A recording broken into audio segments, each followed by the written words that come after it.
Hi, everybody. Welcome to a conversation with author Joseph B. Atkins and a launch party for his new book, Harry Dean Stanton, Hollywood's Zen Rebel. It's published by University Press of Kentucky. I'm Robert Crane, co-author of actually 4 books for UPK on actors Jack Nicholson, Bruce Dern, Bob Crane, and writer-director Tom Mankiewicz.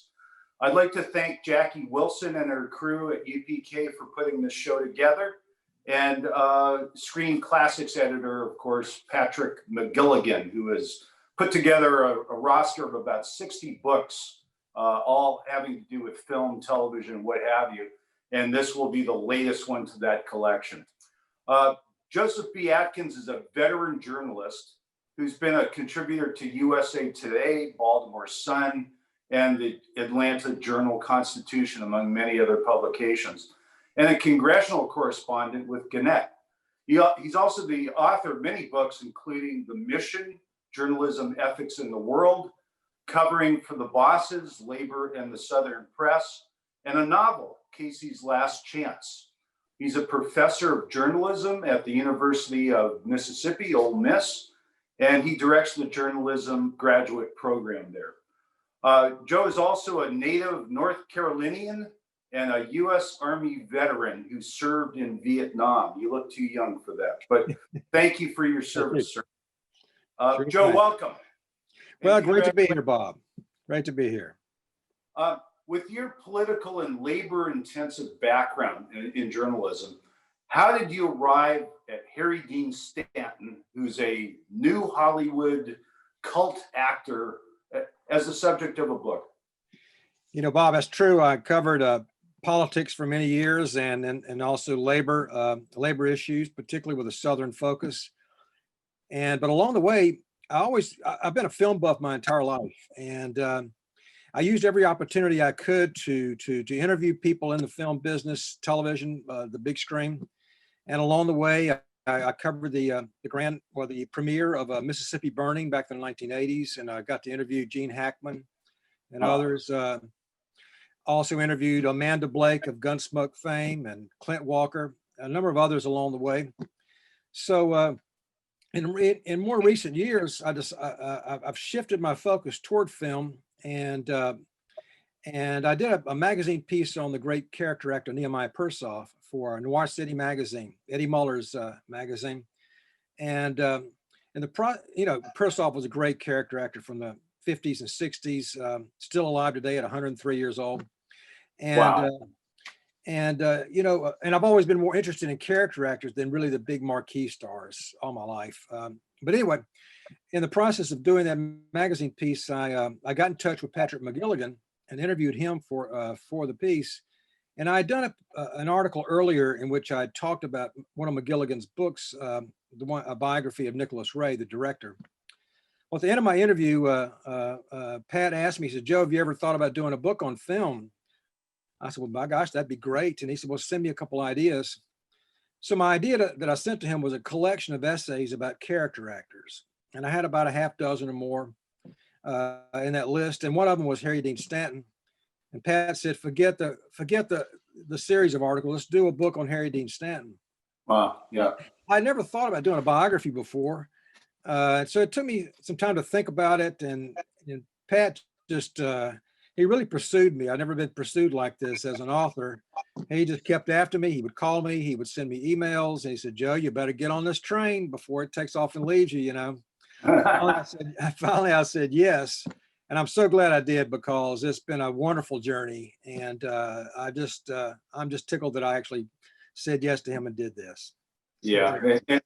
And Pat McGilligan told me he's very happy. He says this is the cornerstone now of 4 books at UPK. Nicholson, Dern, Warren Oates. Right. Now Harry Dean Stanton. So he's very pleased with that. Joe, take us on a brief journey for Harry Dean Stanton, who was born in Kentucky and eventually comes out to good old Hollywood to be a film and TV actor. Yeah, that's a long path there. Harry Dean, when he graduated from high school, he went on into the U.S. Navy during World War II. He was in the Battle of Okinawa, And then at the end of his service in the Navy, he came back to Kentucky and enrolled in the University of Kentucky on the GI Bill. And Harry Dean changed majors, I guess, every month or two. He was a journalism major. He was other things, but then managed to find himself on the stage of the Guignol Theater, which is a really highly respected theater program at the University of Kentucky. And that's where he got his first sort of taste of the stage, and he loved it. It was a natural thing to him. He just knew that once he was on that stage, that was meant for him. He was in Pygmalion, learning a Cockney accent and all this kind of other productions as well. And from there on, he didn't finish. He was there for about 3 years. Then he went to California to the Pasadena Playhouse, a very well-known, established theater, but also theater school of acting. So many famous stars went to Pasadena Playhouse. Yeah. So he was there, and he was actually there 4 years, which was quite long. But it was a formidable time for him. He was in a number of productions, and after that, he's there. He's sort of thinking, okay, where's my career going? And he sees an ad in the paper for a choral group that's traveling across country. And Harry Dean had always loved music. That's a huge part of the Harry Dean story. So he joins this choral group. They travel cross country. And this was a time when it was quite popular in the States, Mitch Miller and others who were doing this kind of music. Yeah. But the group shrinks gradually until Harry Dean's just is driving the bus and only a handful of them left. And he finally leaves that gig. Yeah. Then he goes to New York, tries to make it out there, and he's really struggling. He's sleeping on park benches. He's washing up at the train station. He gets a couple bits here and there, but it doesn't amount to a whole lot. And then he's back in California. This time he's serious. He's gonna make or break. And he slowly but surely he begins to get some acting gigs, small parts in television shows, but also a couple films. He's an uncredited actor in Hitchcock's The Wrong Man back in the early 50s. Yeah. And so from there on, his career begins to build at that point. Wow. And he also takes the route in the 50s. There's dozens of Westerns on television at that time. And he takes that route with, Bonanza, Rawhide, Have Gun Will Travel, and et cetera, et cetera. And he meets up with some actors and actresses that we're going to hear about later on. Who are some of those people, and what were some of the relationships that he forged? Yeah, well, he like so many others, like you're saying, television. This was another reason for the move from New York to California. There was still, although Hollywood had been established for a long time, but there was still a lot of filming being done in New York, particularly television filming. But even that was beginning to shift toward California. And so Harry Dean followed the same path that his fellow Kentuckian Warren Oates did, and others. And like you were saying, television was all over the place. There were so many television shows, so many Westerns on television. And Harry Dean was in all of them practically. He was in Bonanza a half dozen times. Have Gun, well, let's see, I don't know if he was in Have Gun Will Travel, but he was in The Rifleman. He was, and also some crime shows, The Lawless Years and others. Yeah. And like you're saying, he met other sort of aspiring, stars themselves. Jack Nicholson was the key friendship perhaps developed during those days. And what you had to, Nicholson came out of the Roger Corman school. Roger Corman, the classic sort of B-movie director, but also a great training ground for up and coming people in the business. And one of the future directors who worked for Roger Corman was Monty Hellman. And so Jack and Monty Hellman connected, and then through that, Harry Dean Stanton with them too. And he'll end up being in 4 Monty Hellman movies. And these are classic films, along with Jack Nicholson, Cockfighter, the Ride the Whirlwind, and a number of other. So that's really going to be formidable in getting his career onto the big screen as well. Right. Let's just go back to Riding the Whirlwind, which I think was written by Nicholson, and The Shooting, which was Carol Eastman, who went on to write 5 Easy Pieces. They filmed these back to back with Monty Hellman directing. And I saw a quote, Nicholson is in both films, and Harry Dean is in at least riding the whirlwind, if not Right. both. And he tells Harry Dean not to do anything, just let the wardrobe do the acting. And this seems to have been carried on into the future by Harry Dean, and to be rather than to do. Right. This is very important. Harry Dean mentions this quote time and time again throughout his life and in a number of interviews and conversations over the years, and it really resonated with him. And I think it became important, like you said, to be rather than to act or whatever. And I think this has led to him being called by David Lynch, a future director who will direct Harry Dean in a number of productions, I think as many as 8. Wow. Called him one of the most organic actors he's ever worked with. There was a kind of a naturalness to Harry Dean in which he may be on the stage just a few minutes or on the screen, but he embodies that role, and in a kind of a natural way where he's not, you don't see him acting, you see that person who he's portraying. And so that kind of comes back to that early lesson with Jack Nicholson, I think. Yeah. And then so much is being filmed and written about Laurel Canyon, it seems like, in the last few years. And tell us about Harry Dean hooking up with Jack Nicholson and being roommates in Laurel Canyon, which is the hub of music at that point, in the 60s. Yeah, Jack and Harry Dean both they both took acting lessons together. They were Jeff Corey, the famous actor who goes back to the 1940s, had been blacklisted during the House for Un-American Activities crusade against communism and a crackdown on Hollywood leftists and liberals and what have you. And he got caught up in all of that, and so he couldn't act anymore. He was blacklisted, so he began to teach. And both Jack and Harry Dean were in his courses together. That sort of helped solidify their relationship. And they and others would hang out at the Schwab's, hang out at these local coffee shops and what have you. They would talk Zen Buddhism and Jack Kerouac and the Beats. And, and Harry Dean was about 10 years older than the rest of them.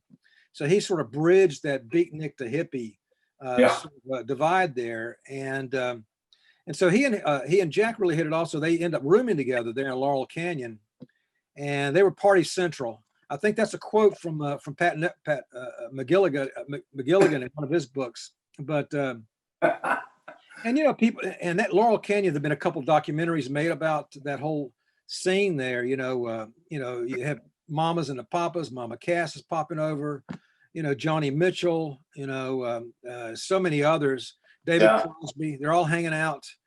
And at some point, Harry Dean moves out because maybe Harry Dean loved to party, but Jack maybe loved it even more. So, but they stayed friends. And actually, when Jack will buy a house on Mulholland Drive right next to Marlon Brando's house, and then Harry Dean will buy a little modest bungalow just up the street, just up the road. And so they'll all end up neighbors and living close to each other for the rest of their lives. Yeah.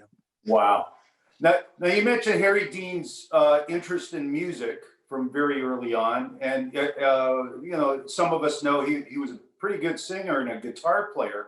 So there he is in Laurel Canyon in the mid 60s with all the musical people around him. He could have easily gone the musical route. Yeah. He at that point, he was still trying to build his career with hopes of someday being that leading man, that they aspired to. But music was always important to him, even from his childhood. He came from Kentucky. I think everybody in Kentucky's got some music in their blood. And his mother was very talented. That relationship with his mother is very important in this story. And she played guitar and what have you. So his grandmother did too. He was in a barbershop quartet growing up in high school and college. And you're right, he was right there in the music scene, but he's still at this point focused on acting. And it won't be until the 80s in which he gets really serious about his music. And it becomes almost as important to him as his acting. He'll end up leading bands like Harry Dean and the Repo Men or the Harry Dean Orchestra, and so, but music was always there, for sure. Yeah. So we're at 1967 right now, whether you know it or not, Joe. And he gets a pretty nice little supporting role in Cool Hand Luke, Paul Newman film, gigantic, huge film. how did Harry Dean make the jump from television work and some obscure films to a major film like Yeah. Luke? He had gotten a few credits on the big screen, not just television. He was in The Proud Rebel with Alan Ladd, and Olivia de Havilland was also in that film.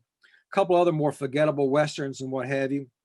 And so he was, all of these guys were building their chops and what have you, and getting roles here and there. So he gets this great role in, Cool Hand Luke, which that's a film full of great character actors, George Kennedy and so many others, Strother Martin.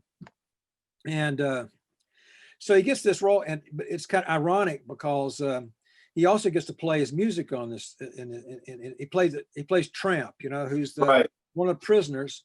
And one of the most poignant scenes in that film is when Paul Newman is allowed outside the gates to visit with his dying mother, who's right there in a car, in the back of a car. And while he's visiting with her, and she's obviously dying, Harry Dean is performing Just a Closer Walk with Thee on the steps at the prison with the prisoners around him. Yeah, I think 4 songs he performs in that film. And so really you see Harry Dean, the actor, Harry Dean, the musician, here in one place. And to me, that was the film that really sort of emblazoned Harry Dean's face on my memory, because at that point I recognized him. Every time I saw him in a film, I said, "Oh, that's that guy." Still didn't know his name, but I think that was with a lot of people, moviegoers. That's where he really established at least the persona of Harry Dean, even if they didn't know his name. Right. And then now towards the late 60s, there's this little film called Easy Rider. And in the first time we see Nicholson in the film, they're in a jail cell, Peter Fonda, Dennis Hopper, and Jack Nicholson's character. And scrawled on the cell wall is H.D. Stanton. How does that come about? Or who is trying to promote him? Well, Jack Nicholson's behind a lot of that. But I'll tell you, there was a kind of an aura already building around Harry Dean, even back in the 60s like that. Like I said, he was a little bit older than the rest of them. He had been, his face had shown up, in the Hitchcock film back in the early 50s and others, and been in all those Westerns and what have you. So he had kind of he was almost sort of like a kind of a mentor, even though he was still struggling himself in many ways. And then too, you got to go to the atmosphere of Laurel Canyon, Hollywood, LA at that time. It's the 60s, and there's a lot of Zen Buddhism. There's a lot of sort of this Timothy Leary and all of that going on. A lot of discussion about those kinds of things. Herman Hesse and Siddhartha and all that, And so Harry Dean's very knowledgeable. He is. And so he's, this is when this is the beginnings of him, Harry Dean, as the philosopher, which is going to continue to grow. And so he becomes this kind of a cool dude whose initials and whose name appear on the jail cell walls in movies that he's not in. And as you write in your book, Joe, there's also quite an age difference between Harry Dean and Nicholson and Hopper and those people. So that kind of plays into the guru philosopher of Laurel Canyon. It does, and it will later on too. That'll be his entire life. After he finally gets a couple starring roles, in the early 80s with Paris, Texas and Repo Man. And Repo Man is such a cult, has such a cult following as the first real punk movie that all of a sudden now you're seeing the Brat Pack, Johnny Depp and Sean Penn and the others. They said, man, we want to hang out with Harry Dean, and, and they do. And Harry Dean, you're seeing Harry Dean now roaming the streets of New York with Mickey Rourke and Penn and the rest of them, And so it's kind of something that kind of got started in the 60s, but carries on through the rest of his life, really. Yeah. Any on that same category there? Any stories, Harry Dean and Hunter Thompson, the writer from Kentucky? Well, I had, they intersected obviously when when when Johnny Depp played Hunter S. Thompson in that film, and Harry Dean's is the judge, at one point, and slamming his gavel onto the podium, whatever. But yeah, they hung out. They really did. And Harry Dean's sort of circle went beyond just acting. Hunter S. Thompson was in there too. Charles Bukowski, the poet, and so all these guys, they would meet at the different clubs and bars in town. Dan Tano's was the favorite, in West Hollywood. That was Harry Dean's hangout for the rest of his life. Wow. He would go in there and he would hold court, and his really close friends like Ed Begley Jr. and Dabney Coleman would always be there, but then you never knew who else was going to show up. Nicholson sometimes, Tom Waits would come, Right. And then the Troubadour was just a block or so down the street. Yeah. And that's where Harry Dean would perform sometimes after, after some drinks or before drinks. He would perform at the Troubadour, and they would have a lot of sessions. Well, Chris Christopherson performed with Harry Dean there once, and actually, it was Harry Dean who put a good word in for Christopherson to help him get a film career started along with his music career. And so those guys connected then for good and for forever. Wow. If we may continue to jump around here time-wise, if we can go back to the early 70s, he's doing films like Kelly's Heroes, big Clint Eastwood film, and films like that. Now, personally, the first time I remember Harry Dean's face and character is actually a small role in this little film called Godfather 2, where he plays an FBI agent, guarding one of the witnesses from the mob. But there was something about him. I thought he was like a real FBI agent. He was just so, straight and had the little suit on. And how did that come about? How did he land the role in Godfather 2? He was in several Coppola productions, and he always gave a tip of his hat to Coppola, because during the filming of the thing, Coppola actually allowed him to direct a scene. Wow. I'm not even sure what scene it was, but I know that he said, "Can you believe that Francis Ford Coppola allowed me to sort of become director for at least one scene?" Okay. And in that role as an FBI agent, he was fortunate. His close cousin Jim Huggins Sr. and Jim Huggins Jr., who would later be one of his best friends as well as his cousins, were both FBI agents. So he called up Jim Huggins Sr. and asked him, "What's it like when you're dealing with a guy like this and these kinds of cases and everything?" And so that's another example of Harry Dean really doing a lot of research for his acting. All along the way, people I talked to said, he wanted to know what happened to that character's life before the story that unfolds on the screen, and how he connects with everybody on that screen. So those things were important to him. And so, later on, Harry Dean will be in a Rip Van Winkle television segment directed by Francis Ford Coppola, and he'll play Rip Van Winkle. Yeah. And anyways, it's and One for the Heart. He was in that film as well. Yeah. Frederick Forrest, Yeah. And there's a great quote I saw where Harry Dean says, "There are no small roles, only small actors." I love that. Well, that Harry Dean would say something like that because he was in a lot of small roles, but he could, he was a consummate actor. Yeah. And I want to mention once again, we talked briefly about Monty Hellman, and Monty Hellman was such a key person in developing Harry Dean. Is certainly Jack Nicholson. That's where Jack Nicholson started getting some really important starring roles, and I think that too, that was a good training ground for Harry Dean to move on to the larger roles later on. Right. So let's go to the mid-70s. Stanton works with one of my favorite writers of all time, Tom McGuane. 3 different pictures. Rancho Deluxe, which I think is an unsung, hilarious film with a great cast. 92 in the Shade, which was starred Peter Fonda and directed by Tom McGuane. And then we have to talk about the third one, Missouri Breaks, where Harry Dean has a substantial role opposite Marlon Brando and Jack Nicholson. And as far as I'm concerned, the two most interesting performances in the film are Brando, because he's nuts in this film, and Harry Dean, because you don't know what's going to happen next.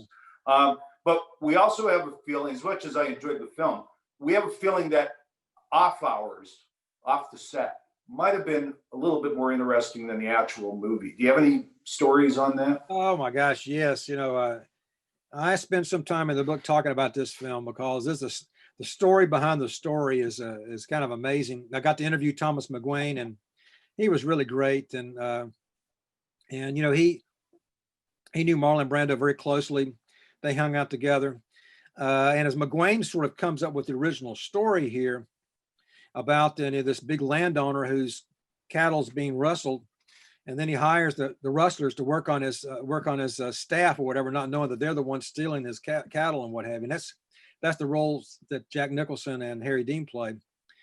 And so they get Marlon Brando to play the sort of a Western detective who's going to come, a sharpshooter who's going to come in to find out who's really stealing the cattle. Brando at this time, I tell you, you know this, and a lot of people may not know this, but in the acting community, Brando is like a god almost. They say like he was the greatest. It's often said he was the greatest actor who ever appeared on a screen. And he came out of the method school, out of the Stanislavski thinking in the 1940s and what have you, the actor studio and so on. Was an amazing actor, held in awe by everybody.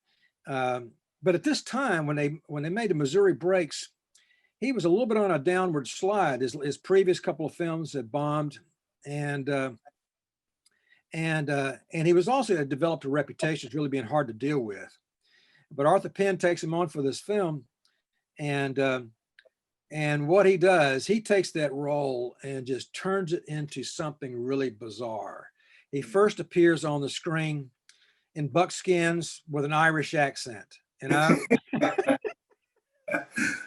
then a little bit later, he's this itinerant Southern Pentecostal holiness preacher with a deep Southern accent who tracks down one of the rustlers, one of the rustling gang, which is played by Randy Quaid, and brutally drowns him in a river, And then he's coming back to get Jack and Harry Dean.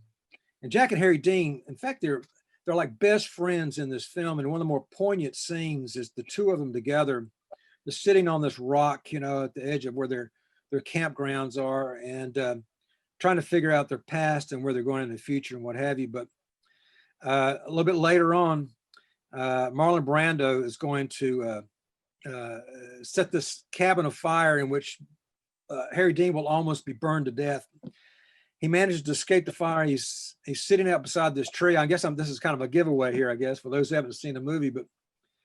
But in the scene that now Marlon Brando shows up dressed as a granny, with old calico dress and the bonnet. I mean, Thomas McGuane had not envisioned any of this. Yeah.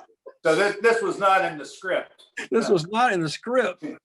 But he shows up in this granny outfit, but as the cameras are starting to roll, Harry Dean just loses it and just jumps on Marlon Brando and just wrestles him to the ground. This is totally not supposed to be in the scene at all. Just wrestles him to the ground, and he's asked, well, "Why did you do that?" He says, "I just couldn't stand the idea of this guy dressed up like a grandmother then killing me and killing me in this movie."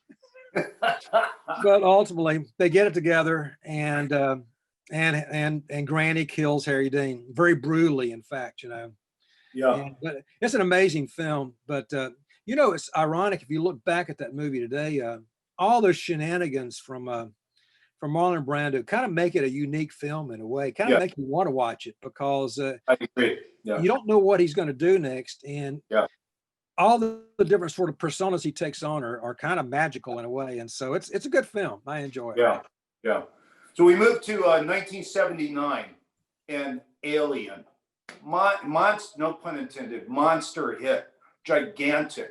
Can you tell us a little bit about how Harry Dean got onto the crew of the Alien force? Ridley Scott, the director, wanted Harry Dean in the film. You know, at one point he actually even offered Harry Dean a television role, a recurring role as a police detective on television, but Harry Dean turned it down. But Scott had to talk Harry Dean into this role for Alien. And Harry Dean told him, look, I don't like sci-fi movies. I don't like futuristic movies. I just like simple stories about real people and what have you. And then really Scott says, well, this is not the usual sci-fi futuristic movie. These are kind of working stiffs who happen to be on this spaceship, you know, and they're trying to make a go. And then this alien monster manages to get on the ship and what have you. So he talks Harry Dean into it. And it becomes one of the more signature appearances of Harry Dean in a movie. Yeah. You know, he goes to find the cat, you know, the pet cat of the crew, and there he is, here, kitty, kitty, kitty, you know, and all of a sudden the monster grabs him, you know, and there he's gone. Right. When you talk to people, that's one of the things they most remember about Harry Dean. Yeah. Fantastic. Then we go into the 80s, and then to me, Harry Dean is really becoming the cult icon that he turns out to be. He's starring in his first role.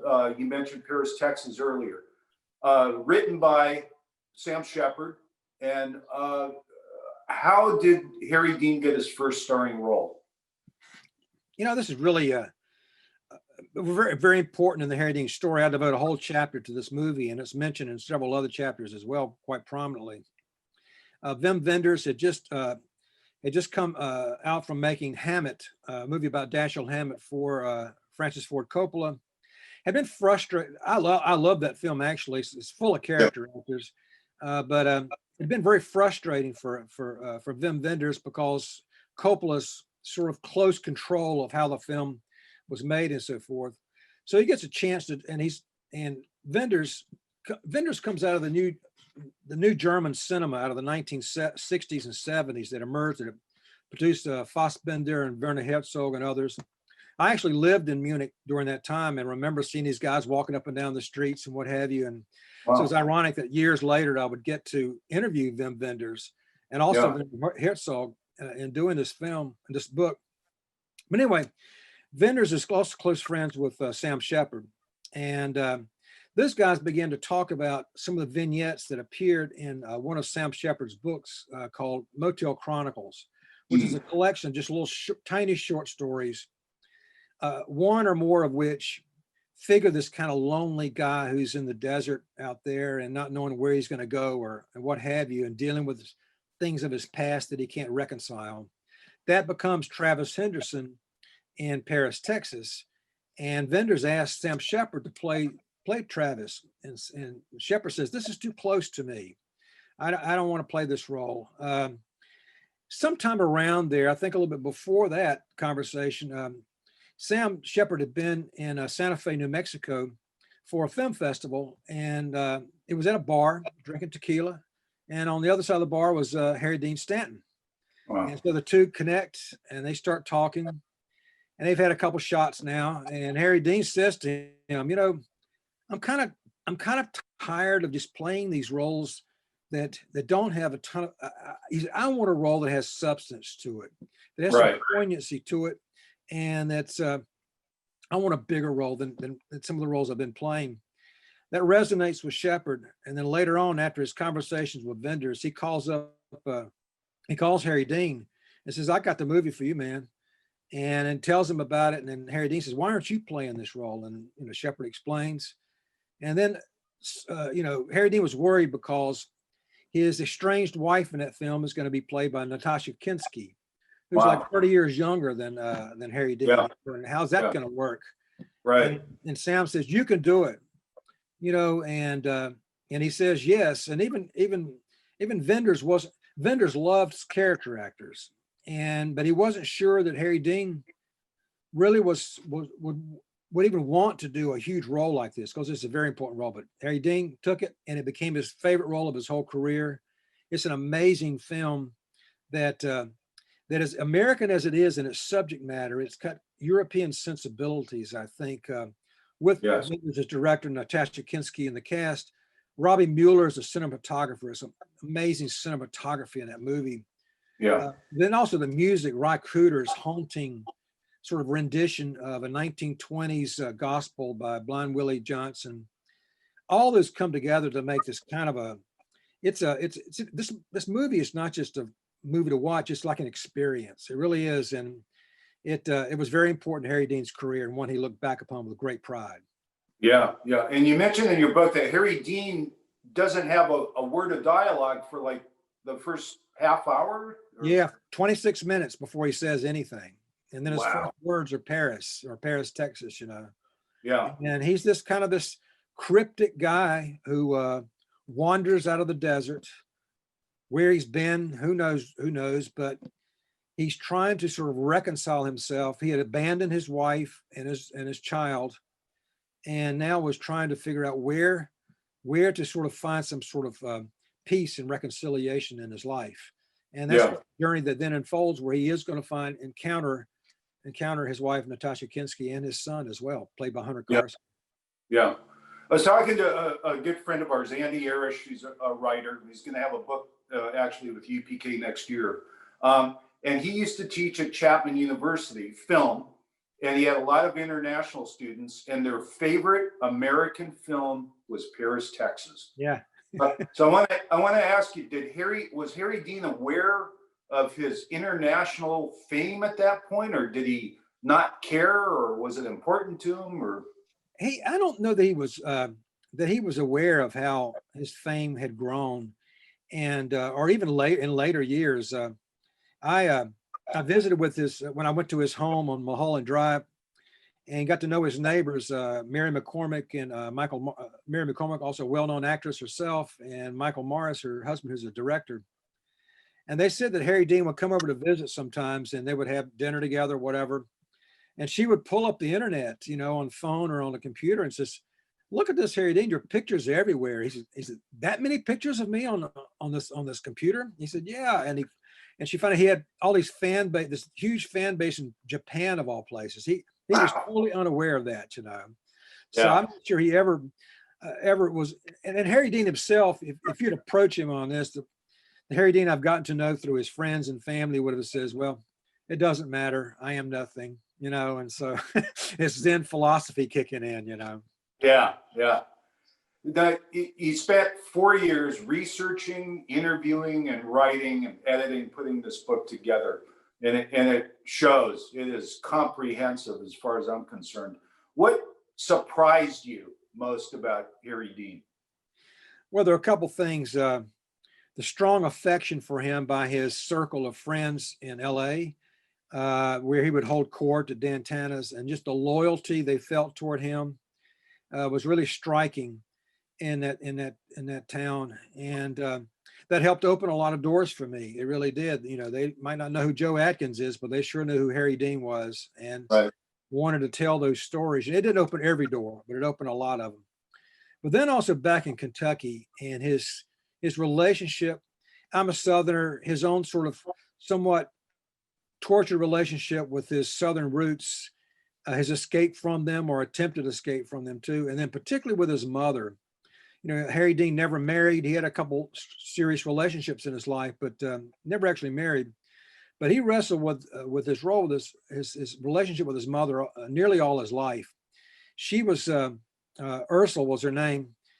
He inherited a lot of his artistic sort of sensibilities from her. She played guitar. She was a painter and what have you. But well, in all honesty, probably not that good of a mother, because she was too young. She was just still a teenager when she married Harry Dean's father, who was much older than her. She came out of a family in a way to escape a huge family. She was the oldest of 8 or 10 siblings. You know, the oldest sibling always has to take care of the younger siblings. Then she marries into this older man's existing family. He has 2 daughters from a previous marriage who don't live right away, but later on will move in. And then she has 3 strapping sons of her own. And she still wanted to live her own life. She was still young, you know, and so she would escape for weeks, even months at a time. She could be pretty lived life pretty hard. She loved the horses, she loved the dogs and racing, and what have you. And so the relationship was quite difficult between her and particularly Harry Dean, her oldest son. And they didn't reconcile for decades. They didn't speak for a long period of time. He went through a lot of psychoanalysis. In fact, he says at one point, his anger, I think, that came out of that relationship was something he felt like impeded his acting career because he was too much dealing with the anger and not enough with his developing his skills and what have you. But anyway, they did reconcile toward the end of her life. And there's one of the scenes I like in the book is where he goes to her funeral with his half brother Stanley, and then they get stoned on the way to the funeral and what have you. I don't want to give away the whole scene there, but it's kind of interesting. I guess in a way he's trying to deal with the fact his mother's gone now, but and maybe he needed a little extra relief or something. I'm not sure. Yeah. But those are some of the surprising things I think out of this research. Yeah, we move into the 80s now in our travels with Harry Dean, and he's got a really nice run of films. Repo Man, which you mentioned earlier, huge cult film. Pretty in Pink, playing just an average father, and Wild at Heart, which I think is actually 1990. But then the late Roger Ebert, the critic, creates the Stanton Walsh rule. He says no movie featuring Harry Dean Stanton or Emmett Walsh in a supporting role can be altogether bad. and that's pretty. But I want to ask you: do you think Harry Dean was a frustrated leading man, or was he quite content in support? He, a lot of character actors are quite content in the supporting cast. They're the yeoman working stiffs of the big and small screen. That's one reason they've always appealed to me, my interest in labor and so forth. These were the kind of the working class of the acting world. Right. And but Harry Dean aspired to higher things. He really did. He wanted those lead roles, and he felt like he could handle it. I interviewed L.Q. Jones, one of the great character actors, who was also in Pat Garrett and Billy the Kid, and a lot of films with Harry Dean. And he said he used to love to tease Harry Dean because Harry Dean says, why are these guys leading stars and not me? And and L.Q. Jones would say, go look in the mirror, Harry Dean. Anyway, but I think Harry Dean did aspire to something better, as he told Sam Shepard that night at the bar in Santa Fe. And then he finally got that role, and then he got Repo Man. And Repo Man was a hugely important role, and he co-stars with Emilio Estevez. But think about this: Alex Cox was a director, just out of film school, in his 20s still. Harry Dean is in his 50s. He's co-starring with Emilio Estevez. He's like in his early 20s. These guys are already, establishing themselves, and here's Harry Dean at 50. Just tickled he's got this large role. Yeah. But he has a kind of a troubled relationship with Alex Cox. Sort of gaining respect for Cox in that film. And Cox admits, I talked to him a couple times in doing this book, how a lot of Harry Dean's criticisms of his directing were probably valid, because Alex was learning his way himself. But it becomes a very important role. And after that movie came out, Harry Dean was proud of. In fact, he called one of his music bands Harry Dean and the Repo Man, as I mentioned earlier. And you know what, Bob? He thought more leading roles would come after that, and they really did. He was in a lot of key films. You mentioned Pretty in Pink. I mean, that's another memorable role for him. He plays the father, whose wife has left him, and now he's struggling to raise his daughter. It's a very memorable role, but it's not the lead. Right. And, I think this influences him in turning more and more attention toward music and beginning to focus on music, which is what he's going to start to do in the 1980s, as well as continue his acting career, of course. Yeah.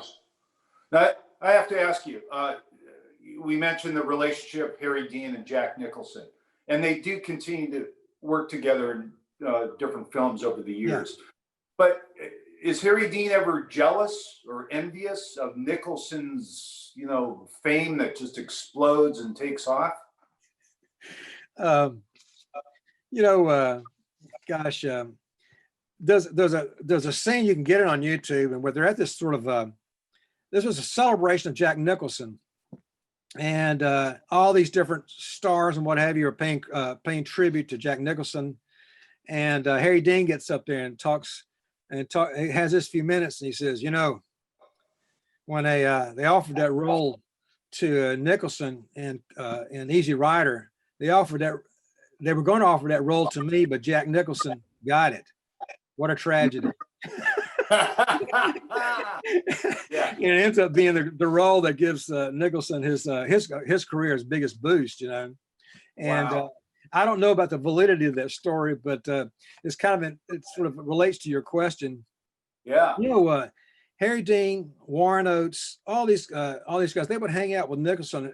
And Nicholson was just one of equals at Yeah. Schwab's and all these places, and they'd talk Buddhism. They talk about Jack Kerouac, Allen Ginsberg's poetry, and what have you. And then Nicholson's career begins to take off much more than the rest of them. Yeah. And so that in a way, he's commanding more money, he's got more attention, you know, and the rest of them are now still struggling. Yeah. And then Warren Oates begins to start getting some lead roles, but in Monty Right. Hellman films, you know, Yeah. and Harry Dean's still in the supporting cast. And I Yeah. think that leads to his frustrations that we discussed when we talked about that night in Santa Fe with Sam Right. Shepard. Was there jealousy? I don't think it really influenced the relationship between Jack and Harry Dean, because these guys were really, really close, and later neighbors, and so I don't think it affected a personal relationship, but it did probably make Harry Dean wonder, why am I not getting these roles? And then he finally, Right. you know. Right. Well, it's fascinating too that Sam Shepard writes this great script for Paris, Texas, and doesn't cast himself in the lead role, because it is kind of a Sam Shepard role, but that he gives it or turns it over to Harry Dean. Yeah, he Sam Shepard was another admirer of Harry Dean. He said there's something about Harry Dean's face. He said that face tells such a story, and Shepard himself, I think, as I said earlier, did not. Maybe the role was too close to him or something. He didn't want to step into that world when it was too close to his own world, his own inner world, perhaps. Right. You know, those guys will come together again in Fool for Love just a couple years later, which Sam Shepard wrote and then stars in, and Harry Dean has a pretty important role in that film. He has one of his great lines in all of Harry Dean's one-liners. He plays the incestuous father. Well, I'm giving away some secrets about this film, but he plays an incestuous father of the main characters. But he's kind of this guy who hangs around in this small town. And Sam Shepard and Harry Dean, their characters have a confrontation at one point. And Harry Dean, sort of out of the blue, he says, "You don't understand. In my mind, I'm married to Barbara Mandrell." He said, but you're not married, but you're not married to her. He said, "But in my mind, I'm married to Barbara Mandrell." That's Anyway. great.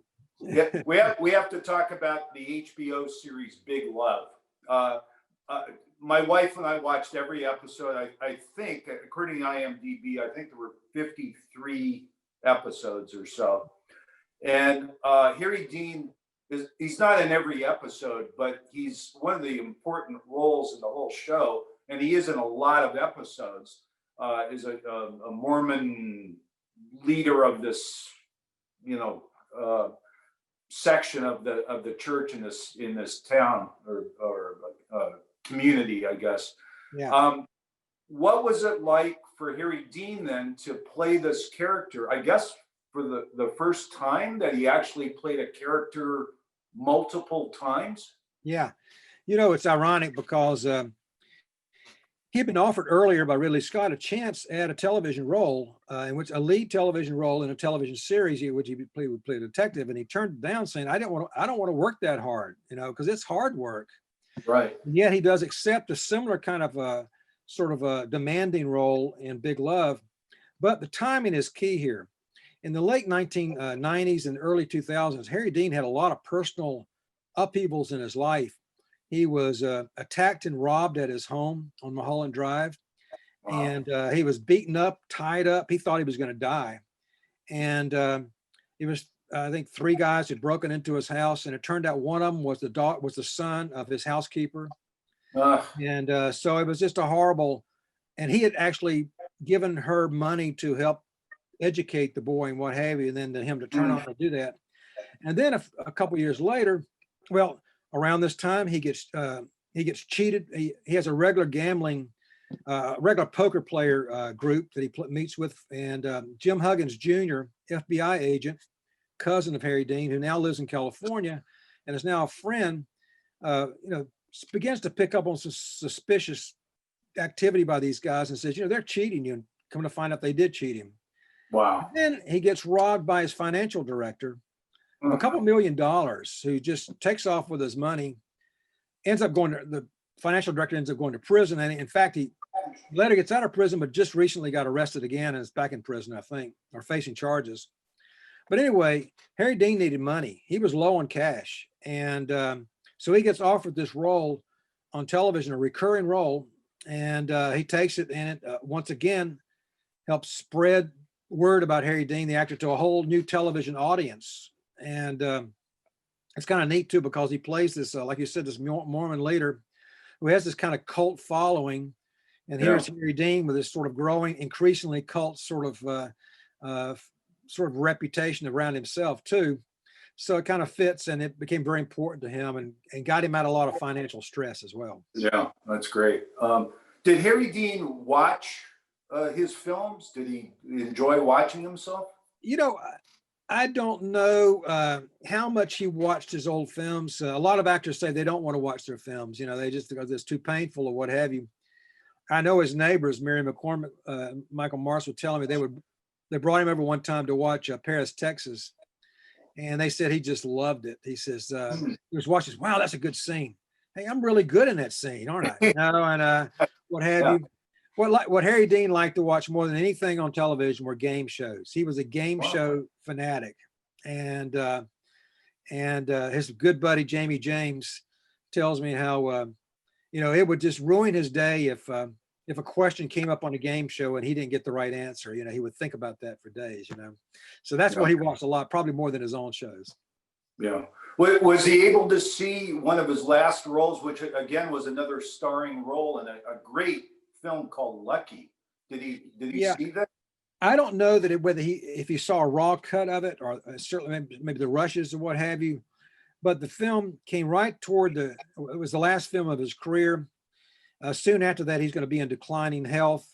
The first premiere of the film will be in Austin, Texas, I think, sometime later, and I don't think he makes it to that. And then by the time it premieres in LA, he's already gone, I think, pretty much.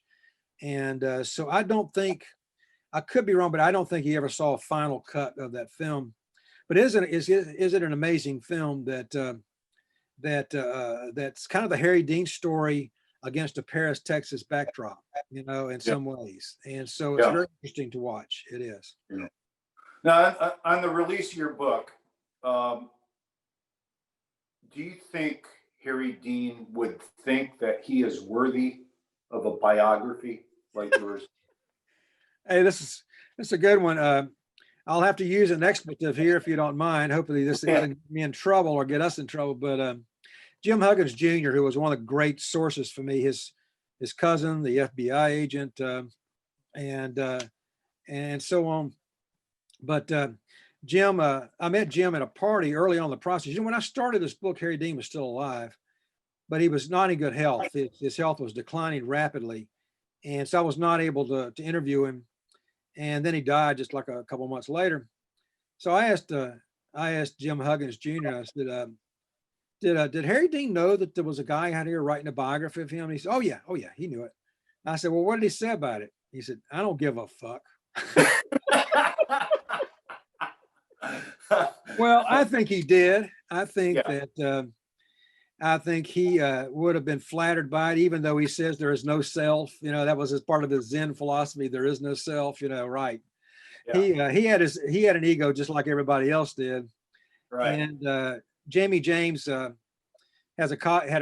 my book and just emailed me the other day, and I really appreciate this comment because Jamie was as close to him as anybody, Yeah. and said he said Harry Dean would have loved the book, Yeah.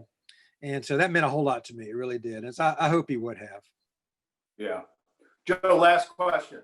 If you could meet Harry Dean tonight at Dan Tana's, and you don't necessarily have to have dinner, but have some cocktails or whatever, what would you love to talk to him about right now? What would you like to ask him? Well, I think that well, I would have asked him about what he thought about the book, but I would also said I think I would have liked to just to probe his sort of mind about some of his early days and struggles and what have you, that I had to really work hard to try to uncover what I did about the year in New York, and then the first sort of acting roles, and just kind of what that was like, and his own sort of aspirations toward what he saw down at the end of the road, and maybe his thoughts about Kentucky and the Kentucky and the South that he left, for good, and then only returned to when he died, and that's what I mentioned this in the book, that I didn't get to meet him in person, but I got to see him come home, and I was at his graveside service with Jamie and Lucy Jones, who heads up the Harry Dean Stanton Festival in Lexington, and Dennis Quaid, another close friend, and just a small group of about a dozen people. And I felt very privileged to be there, Yeah. So anyway, I would have loved to have met him, and I hope he would have liked me. I mean, I would have told him, Harry Dean, I'll play a little guitar too. Let's jam sometime, Yeah. Nice. Yeah. The book is, this isn't the actual book. This is a piece of paper, but the book is Harry Dean Stanton, Hollywood's Zen Rebel. It's getting great reviews, Joe. It's going to do very well for Kentucky. And it's, again, joining the roster, some really great film and TV books there. And I just, everybody watching this right now, buy this book. Support your local bookstore and go get this book today. And it's been a pleasure, Joe, and best of luck on this project and future projects. Thank you, Bob. I've really enjoyed it. It's been great seeing you and great talking with you. Fantastic. I'll put Harry Dean over my face. There you go. Thanks, Joe. All right. You take care now.